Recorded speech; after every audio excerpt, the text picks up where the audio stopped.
Who wants a chaotic house tour? Let's go.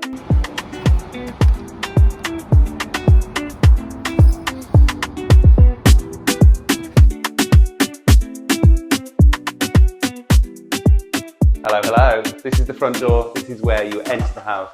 And straight away we are in the main kitchen space, which is going to be like kitchen, dining, entertaining. Over here we've got the dining area. So where all this rubble and mess is going to be like a fitted banquette. Think like super squidgy, comfortable, with a big dining table and chairs along this side. Are you a tool hoarder? It does appear that way, yes. I can't wait for these tools to be gone. This elevation here is my favourite in the whole house. These two windows that are floor to ceiling, they actually shoot beyond the floor. So we steal some of that light down in the basement. And there's two pieces of structural glass there, which are gorgeous. The light, which if you saw last week's episode, you'll know very well we're in love with. This is going to have the coffee station underneath. And this door over here is where we sleep. So we opted for a full height door here. It's obviously going to be painted the same colour as the walls. And this little vestibule takes you down into the basement, which we will show you in a second. Back to the kitchen. So the main kitchen goes here, behind that box, all along. Have a nice trip. I know, literally. Literally all along this elevation here is going to be the kitchen. So we're going to have a larder and a double height fridge freezer here with the sink in the middle. We've kind of yet to decide what goes in here, but it needs to be beautiful because it's going to be a real centerpiece to the room. What happens in the middle, in the centerpiece of the room? So in the center of the room, obviously, no surprises, we've got a big, massive island. There's going to be the hob and the oven on here. This is where you will be stood cooking while I'm sat over there drinking some wine. Guests chatting, drinking wine with Jordan, me standing behind the hob, slaving, cooking delightful meals. Cannot wait. Which brings us over to this elevation. These doors are absolutely game-changing. They weren't here originally. This was the staircase, which is how you get down and up to the other floors. But we've added these galvanized steel French doors, which really open up the space into our yard, which currently looks like absolute hell. The less said about that, the better. And back through here, through the Door of Dreams, which is our little sci-fi fantasy moment, original 1960s brutalist door, is the pantry that was hard won and hard fought. And it's actually still not quite a pantry, it's a utility room. Come in. So this is actually a transitional space because there is a stairway with double height all the way up to the upstairs space. But here it's going to be very, very functional. There's going to be full height storage. Then there's going to be a sort of combi microwave oven, wine fridge, some space to cook, and some shelves with KitchenAid, Magimix, all of the things to do nice things like cakes. Big sink here, which is going to be on the diagonal actually. And the vibe in here is more like kind of workshop, sort of art studio, craft studio. Big deep sink where you can clean your paintbrushes is the kind of look, but it still needs to be pretty because everyone that comes upstairs will see it. In here, full height door again. I feel like Geordie's like racing me through, and my tendency is to be quite slow. I'm not racing. I can see it in your eyes. So this is the downstairs toilet. As you can see, there's a boiler in here that will be covered up with joinery. You know, there's a long way to go. Although it's actually further along than it looks because most of that is joinery and everything's already plumbed in. So lots of zhuzhing. Up here is going to be our living space. Solid Douglas fir stairs, more sapele joinery following on. So this whole floor upstairs is more about wood. And obviously we've got this gorgeous exposed brick, which took weeks of restoration. We're really in love with it. It changes the whole character of the building. You can go back and watch that episode. We scrubbed each individual brick by hand. Yeah, so if you look straight up, you've got the kind of double height space right up to the roof, which used to have a ceiling in, and this room up here used to be 2 bedrooms, a bathroom and a landing. We've opened it up to 1 space. Behind this panel is an original door, which we'll have to show you another time because there's a huge piece of wood in front of it. But look, this is going to be our living space, obviously minus the joinery bench, as the joinery isn't yet completed. But can you imagine it? Can you see it? There's going to be a big couch here, armchair, television over on the wall over here. So this wall is all going to be sapele joinery, like the rest of the room over here.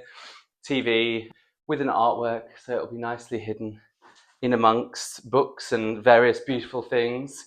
And that's the last bit of joinery to happen up here, which is so exciting because it's been a long process. This piece of joinery along here, which is another one of Russell's brainchildren. Originally, we were going to have a banister because obviously you have to have My safety. brainchildren. It was one of your brainchildren, and obviously storage is like so important. So we built this whole thing to have lots of storage within it and also act as a banister. So that is amazing and very epic. Which also leads me on to this, which is probably my favourite feature of this room. This lovely little pocket door that very nicely slides away. It's like a little secret Bond villain lair. You probably remember we spoke a lot about this joinery being the idea of like theatre sets, theatre flats rather, backstage and sort of front of stage. The door just finishes it off beautifully. We haven't actually shown this yet because it's nearly finished, but this is a guest shower room. I always call it a bathroom, but Russell rightly corrects me because there is no bath. Go on in and have a look. Yeah, cannot wait. We haven't actually used it yet. We're too scared to use it. It's like when you've got like brand new shoes and you don't want to wear them in case you scuff them. It's literally that. We're waiting on one thing in here. Well, actually two things. The door stops have got to go on and then the door will be finished. And we're having a mirror made for above the sink there, which is going to be a real showstopper, but it's not ready yet, which is why we haven't shot this room. We did make these handles, however, and there's a little tutorial coming soon too. Gorge. I know, right?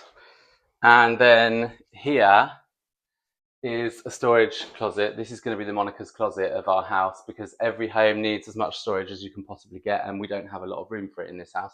So this will be an enormous cupboard, 3 levels. There will be a nice fabric panel across here. I'm calling it a fabric panel rather than a curtain because I want it to be really minimal and sort of simple and elegant. Imagine suitcases and a big box of Christmas decorations and some guest towels and bed linen. That's basically going to fill that whole space, but it'll be hidden, and then we can close this gorgeous pocket door of dreams, and that is gone. Ta-da, beautiful. Right. Shall we take you downstairs? Yeah, no, we don't take many people down here because it's horrible. Please don't judge us. You have to imagine that rather like the steels in the ceiling, the thin steel rods, there will be a steel rod down here as a handrail. So that's yet to happen. It will. This is why every time we walk down the stairs, we say, be careful on the stairs. One more view of this gorgeous kitchen. Here comes Russell. Ta-da! Down you go. Okay, prepare yourselves for the basement of doom. Here we are, going down to the basement. So again, these stairs weren't here. We put these stairs in. The stairs to the basement were actually over by the front door, which kind of meant you had this awkward little hallway. It was ugly. Anyway, now we have this big wide staircase with more of the exposed brick, which was, again, hard won. And we're debating whether to paint it or not. I'm on the side of painting it because I think off-white brickwork looks so chic and quite gallery-esque, and I love it. Here we asked our audience and like 75% said, don't paint it. Anyway, down we go. Come into our bathroom of dreams. If you imagine, there will be a grate here, a sort of galvanised steel hot dipped grate, or similar. We haven't quite decided or ordered it yet, but that will partition the end of the stairs. And then this will be an opening floor to ceiling bathroom in this space. And there's going to be a toilet in here, nicely disguised, but we are going to leave the room open to the bedroom because we have a source of natural light in the basement on this side of the room, which is another door, and we want to bring that natural light into the bedroom. Show us out there. Let's have a look. This was Pigeon Palace. This was the Pigeon Palace, and now it's going to be the Fern Palace eventually. We're going to fill it with green ferns. Yeah. Can you imagine? Some ferns just gently dappled against the window here, I so that can see the vision. When you're in the shower, you will just get a bit of natural light and you'll see the edge of a fern leaf. Oh my God. So the loo's staying where it is. The shower's essentially going to be, oh, there I am in the mirror, facing that way. Hang on, and then where will the sinks be, Russell? Yeah, so there will be a half-height wall across here with 2 double sinks, gorgeousness, his and his, and then glass above. So the shower will actually be in that orientation across the back there so that you can look directly at the door and the natural light source, which will be gorgeous. We're going to switch go it. Straight. You can just turn it around. Oh, yeah. This piece of furniture we put here, we originally put in as like a practice to see if it works for the room. So this will be joinery. On this side of it, there will be a dressing table. So imagine a chair with a couple of wall lights, mirror, loads of storage. We might even have storage on the end so that you can put a load of hanging stuff in there. And on the other side of it, welcome to our glamorous bedroom, will be our bed. Obviously, this is terrible. It's so humiliating. No, I'm not having it. No! Listen, it's a mess. It's real. Messiest people are the best. That's true. That's true. And the most creative. This is essentially going to be behind me, and where Russ is standing there will be double height hanging. This will be my dressing room with a bed in the middle because I have a lot of clothes. And bananograms. What else do you need? And what was here? That was originally the staircase. You can still see the line of the stairs down that wall. So that is how we came down into the basement. Madness. Yeah. Absolute madness. And then there's one more thing down here that's gone in, which I'm very, very excited about. So I'll show you because, you know, this is quite an American thing, I think, but I don't know why more people don't do it. But under the stairs here, we've got our laundry. So this is washer, dryer, and this, no, it is not a fridge. This is a drying cabinet, which can have like a whole load of washing. And you can also refresh leather jackets and denim. So this, I mean, it just makes more sense. Why would you take all your dirty washing up through the house, or if your bedroom's upstairs, like down through the house into a kitchen, when actually all of it is down here anyway? So it makes complete sense for it to be down here. I would argue it's not just in the US. I think it's Europe and also Australia that all tend to have their laundry near the most sensible area of the bedroom. Whereas the UK, we always have We're obtuse. We're obtuse. So, you know, this just makes sense to us. Also, highly appropriate that there is an an era standing there, which will be gone eventually. We won't need it anymore. Yeah. So that is our mad basement. Should we go back upstairs and say goodbye? Yes. That was a perilous run. Perilous? Whew. I hope you enjoyed that house tour. It was indeed chaotic. It was, but stay tuned because a load of the good stuff is coming now. All the beautiful things are starting to go in and it's happening quite quickly. Yeah, I mean, it better. Scarily quickly. Yeah, I mean, it's been a long time coming, so watch along, thank you, and let us know if there's anything you'd like to see in particular.